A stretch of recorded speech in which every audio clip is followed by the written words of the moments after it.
జగిత్యాల జిల్లా కేంద్రంలోనున్న Sabi centre ఆవరణలో ప్రేమ వివాహం చేసుకున్న యువకుడిపై అమ్మాయి తరపు బంధువులు కత్తులతో దాడి చేసిన ఘటన కలకలం రేపింది. మలయాళ మండలం లంబాడిపల్లి గ్రామానికి చెందిన యనగందుల అనిల్ అనే అదే గ్రామానికి చెందిన ఓ యువతిని ఈ నెల 21న ప్రేమ వివాహం చేసుకున్నాడు. ఈ వివాహం అమ్మాయి కుటుంబ సభ్యులకు ఇష్టం లేకపోవడంతో వారు పోలీస్ స్టేషన్లో ఫిర్యాదు చేశారు. కౌన్సిలింగ్ నిమిత్తం యువతిని జిల్లా కేంద్రంలోని సఖీ సెంటర్కు తరలించారు.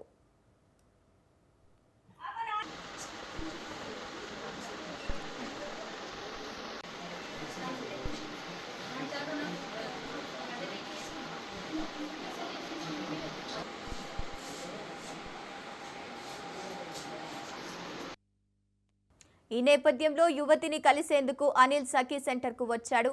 అదే సమయంలో పక్కా ప్లాన్తో ఉన్న అమ్మాయి తరపు బంధువులు సఖీ సెంటర్ ఆవరణలోనే అనిల్పై విచక్షణ రహితంగా దాడి చేశారు. తీవ్రంగా కొట్టడమే కాకుండా కత్తితో దాడి చేయడంతో అనిల్ తీవ్రంగా గాయపడ్డాడు.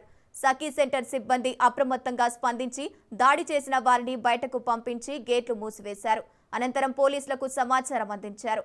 పోలీసులు ఘటనా స్థలానికి చేరుకుని గాయపడిన అనిల్ను చికిత్స నిమిత్తం ఆసుపత్రికి తరలించారు. ఇప్పటికే వివాహమైన యువకుడు మరో యువతిని ప్రేమ వివాహం చేసుకోవడం, ఆపై సఖీ సెంటర్ ఆవరణలోనే దాడి జరగడం జిల్లా వ్యాప్తంగా చర్చనీయాంశమైంది.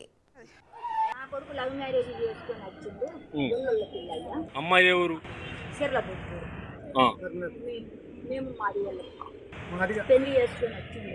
మన శనివారం నాడు వచ్చిండు. నా కొడుకు అన్నాడు, మీ వాళ్ళు పరిచయం అవుతారు, ఫోన్ చేసి చెప్పాను. ఫోన్ చేసి మీ కొడుకు ఆల్రెడీ పెళ్ళి అయిందా? అయింది సార్. 8 సంవత్సరాలు నా కోడలు 3 సంవత్సరాలు అయిపోయింది కావచ్చు. నేను రాను, నా హెల్త్ మంచిగా ఉంటలేదని నా కోడలు కూడా అలా భార్య భర్తలతో ఫోన్ చేసి మాట్లాడింది. మంచిగా ఉందంటే నేను రాలేను, నా ఆదినం నాకు చెప్తున్నానంటే విడాకుల సూత్రుడు మా అన్నయ్య లాయర్ బట్టి చేసిండు. అన్న బీడి నాకు నా కోడలు దారం ఉంది నా ఇంటికాడ, నాకు ఒక కారం ఏమన్నాడు. నాది 3 తులాల బంగారం 10 తులాల గురించి నా కోడలు దగ్గర ఉంది. నాకు ఏమి ఇవ్వకపోని నా చెల్లె పెట్టిన బంగారం ఉన్నది. ఇప్పుడు ఈ అబ్బాయి మీద ఎవరు దాడి చేసిరు? దేనికోసం చేసిరు? మాది నా బిడ్డ ఎట్లా చేసుకుంది. ఎక్కడ చేసిరు? ఎక్కడ చేసిరు? కాదు దాడి సఖీ సెంటర్లో చేసిరు. దేంతో చేసిరు? బండలు సాకులు. నా కొడుకు లవ్ మ్యారేజ్ చేసుకొని వచ్చిండు.